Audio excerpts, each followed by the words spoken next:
So club DJs are also wedding DJs, house party DJs, but DJs do everything. They do whatever.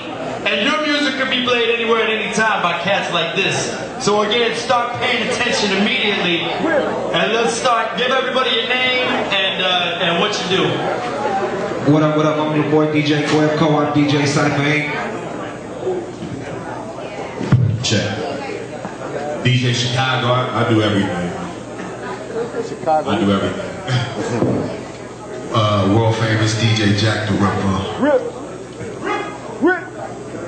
DJ Mr. Mix, probably the elder statesman up here. I'm from Miami, Florida. Co-founder of the music group 2 Live Crew from Miami. Yeah. Alright fellas, the mixtape game has changed a lot just over the last couple of years. With everything going digital, you know, you might not see as many mixtapes out in the streets as you did for a while. You can find them at every corner store and everything. Now everything is digital. How has that affected you as a DJ? A lot. A whole lot, because we used to selling them hand to hand, and now you hit the streets and try to sell them, and they're like, oh, I already downloaded it off of this mixtape site, or I got it from here. So you're like trying to get it out there, and you're still like, oh, all right, well, cool, we'll move on to the next person.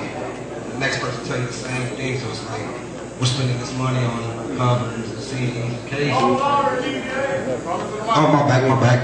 And we're like, we're not getting the credit back. Like, it's on the net, but my standpoint is I like selling them hand to hand because I like to interact with the people. I like to show like who I am. Because if they know the name and don't know the face, then they ain't gonna know who you are. They just gonna know Gweb. And there could be 1,000 DJ Gwebs, but if they get them straight from me, then they know who they get it from. I think the biggest thing with me is I still do a lot of hand in hand, but the key to what I do is I do my little compilations and things like that when the music come out, but I do a lot of blends, cutting and scratching, which means that if you don't get it from my website, then you got to get it from me hand to hand. So, you know, my biggest competition is the bootleggers, you know, with my own shit, you know what I mean? But I think the biggest thing is with that, but another different way that I used to look at it as a standpoint of selling hand to hand, I can make my money that way, but now it's about sponsorships. If they know that you can sell 5,000 to 10,000 CDs, they're going to want to advertise their business. So I switched the game from trying to sell them hand to hand to get that upfront money with the sponsorship. So I think for me that's the best way, but you got to build your fan base up for that, you know.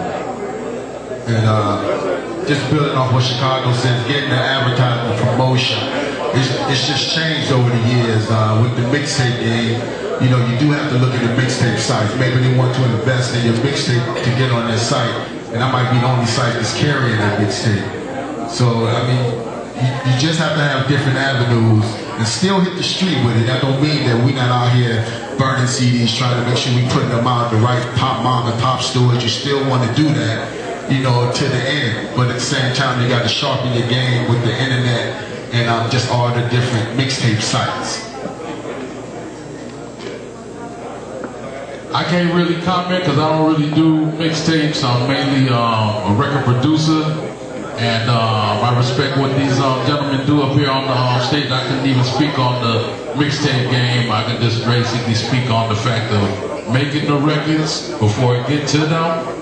You know what I mean? But at the same time, they hold a very valuable tool, because usually if a DJ doesn't have your record, then nobody has your record. You feel me? So if they are not in a position, if you don't put them in a position to be able to critique it from the very beginning, you kind of ass out on being able to get any kind of spread on anything. You know what I mean? Great point. We got questions for you too, brother. Don't think we're gonna forget about you. We're coming back to you. Real quick, if you're networking, if you're making connections, we want you to do that. But if you're having a conversation, take it to the back room, because we're trying to listen, and everybody deserves respect and deserves attention. So please, by all means, chop it up, but do it in the other room for us. Mixtape DJs. What's the difference between a mixtape and a regular project? Because it used to be that mixtapes were all other people's instrumentals and your over industry beats. Now people have, you know, their own producers and they still call it a mixtape. So to you as DJs, what defines a mixtape for you?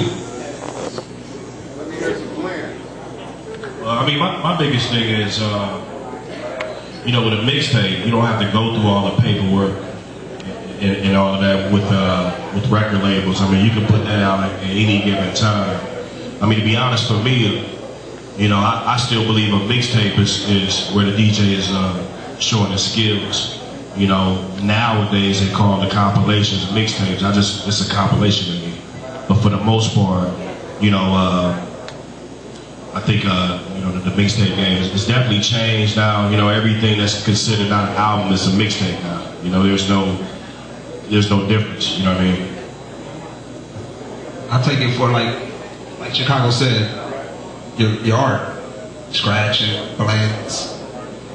Nowadays it's just songs on the CD pass out. Songs on the CD pass out. I like to look at the art of it, like take this song, blend it over this song. Take an old school track from the 80s, put it over one of the new beats. And let's work like that. Let's see how creative you can get. A lot of people everybody's a DJ nowadays. Everybody got a laptop.